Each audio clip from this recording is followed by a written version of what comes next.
If you went to Harley in 1917, your school would have looked like this, and it had a different name.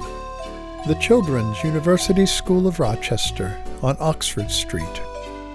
The name was changed in 1924, and the location changed too. Today, when you drive down Clover Street, you see a school that looks like this. And this. But if you drove down that same street almost a century ago, it would have looked like this.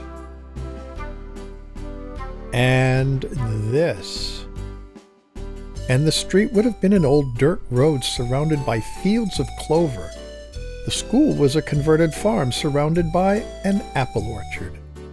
You might have taken the Rochester subway trolley to the school. You would get off at the stop on the far end of the campus and trudge through the snow and mud to the school building. Inside, however, things would look pretty much the same as today. Here's a nursery class listening to their teacher reading a story. Well, almost all of them are listening. See, not much different. The children could put on a puppet show. The second grade classroom would be attentive to the teacher's voice, or arguing about the perfect color at the easel. Students would be in art class, preparing their Halloween artwork. Third graders would be enjoying quiet reading. There are, however, a couple of impish boys sticking out their tongues for the camera, while fourth graders would be busy with literature. There would be assemblies. The whole school would attend. You could see children from the lower school on the right side of the picture. You can also see banners on display. The meeting would be run by a student council president. He's seated in front. It would be monitored by the head of the school. She's on the left side of the picture. If you were in the upper school, you might be in an art class. Here, a student is painting a portrait of the school nurse who's posing in the nurse's uniform. Don't the students look dressy? And where is the art teacher? Why, she's in the very back, dressed in black. The seniors had their own room, the senior room, where they could enjoy some time off from their studies. If you look out the window, you can see the main entrance of the gym building. And if you look past the fence on the road, you can see an open field. There are houses there now. After lunch, all the lower school students went out to play. They loved the playhouse. It used to be a chicken coop until the parents refitted it into a more useful form. You could actually play in the creek back then. Look across the water. The woods haven't grown yet. It's still a field.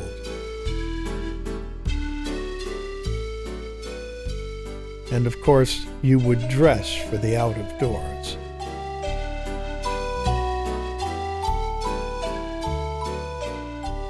On the original May days, the children would perform a traditional maypole dance.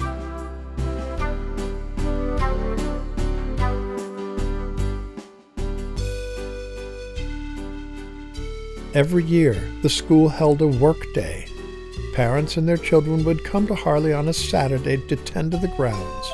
Here, some parents and older students are digging out the roots of some apple trees near what is now the parking lot. After 2 bitter cold winters in a row, many of the trees died and had to be cut down. They sawed up the applewood and stacked it in long rows. They raked out debris from the gardens.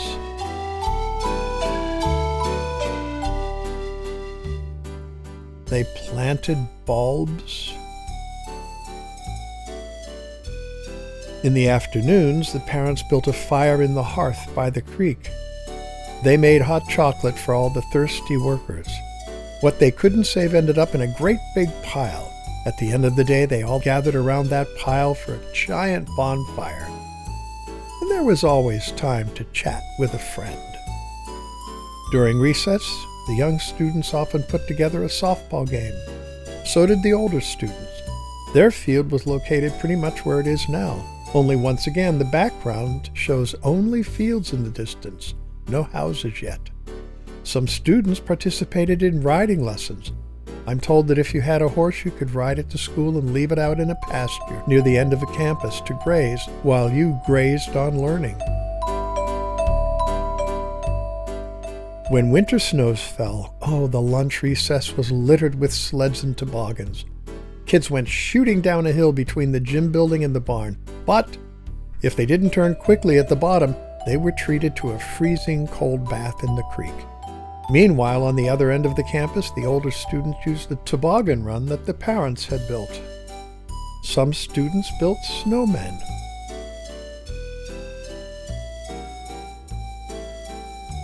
A teacher would dam up the creek so when it froze over, upper school students could ice skate, under the watchful eye, of course, of a grown-up.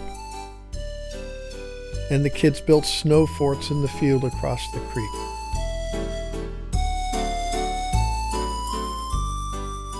Classes like this third grade look strangely recognizable. So did gym class. Check out those uniforms.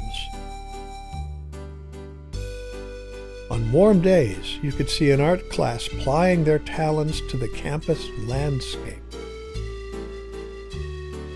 while the nursery would be out enjoying the fresh air. Believe it or not, you had sewing class twice a week. And you acted in plays. Here's the fourth grade cast from Alice in Wonderland. You might find yourself in a science class, or learning to type on that newfangled typewriter, the original technology class. You could do cooking projects in the kitchen. And you always returned to your classroom to work at your table. Students didn't have individual desks back then.